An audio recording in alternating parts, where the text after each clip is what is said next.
question is, whose acknowledgement do we want? Everybody.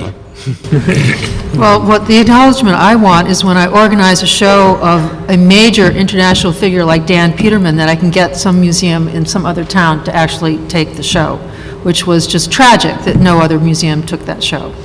And that's what I want as far as acknowledgement of a larger sense. But I think, you know, that there's a lot in what I'm saying, because that is reflective of a lot of, it's emblematic of a lot of what goes on. You know, it's really damn tough to get a New York museum to take any of our traveling shows, whatever institutions we're at.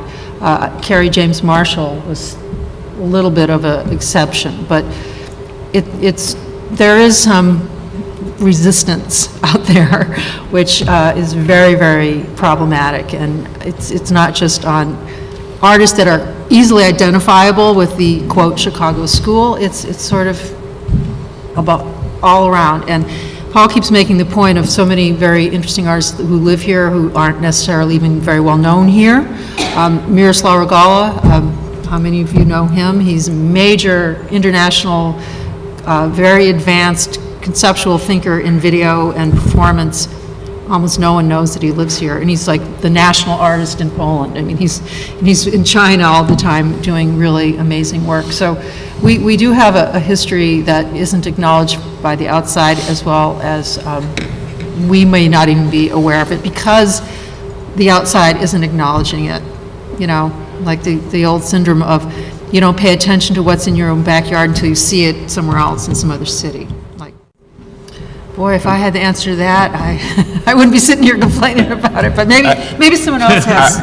I mean, just as a, you know, personal, professional philosophy, I don't know. I would,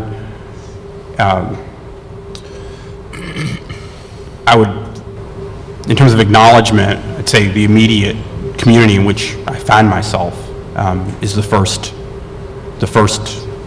you know, the first thing that's right there. And outside that, if it's not, if you aren't doing it kind of, you know, for the immediate, for the people who are going to show up and cross your doorstep, then forget about it. In a certain sense, it's like, I'm doing this for the good people of Stockholm. Yeah, it's like, you know, or, you know, for that kind of person, it's like, no, you know, it's kind of like, you know, it goes inward out. So whatever its vibe is, it will start as a crucible kind of thing. If it doesn't work, if it doesn't internally combust, then the engine's not going to turn over.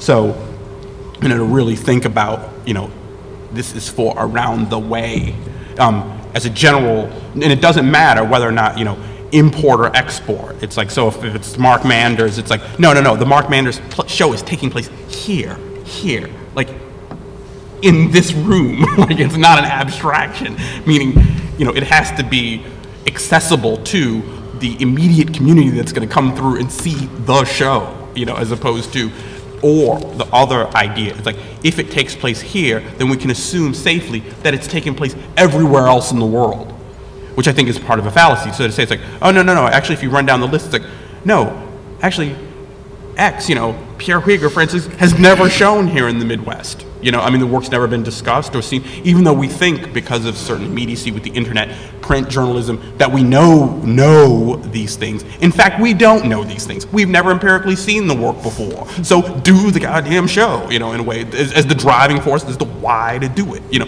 you don't do it because you want to participate in some larger international thing. You do the show for the people who are here in your city. So then you can actually have a conversation about it, not as, did you read about this thing that neither one of us actually really saw. So I think that, I mean, that, to me, that's really key in terms of keeping, you know, at least feet on the ground, you know, in a very, very direct and literal, you know, way. So, and even without, I mean, even with, you know, when I think it's like living or dying by, you know, in the absence of a critical art press, sometimes it's like learning how it's like, well, you know, Alan's coverage or whatever, somehow having to think, it's like, you know what, that has to be circumvented. That shouldn't be a reason to not do the show. Do what you're going to do and try and generate energy despite whatever short circuits there might be in the bigger press apparatus engine, you know, and to do them. And if you do things long enough and consistently enough, you know, in a certain sense, I feel like it's like, okay, it's part of Chicago. I guess I've internalized that thing. It's like, whatever you're going to do, it might be independent of those energies and forces. You have to do it yourself. And just do it enough times, and hopefully enough people will know about it if you do it enough times in exactly the same fashion. I don't know if that's an upper or downer to end on, but so be it. It's a fact of life, good, bad fact of life. But I'd like to thank the panelists today.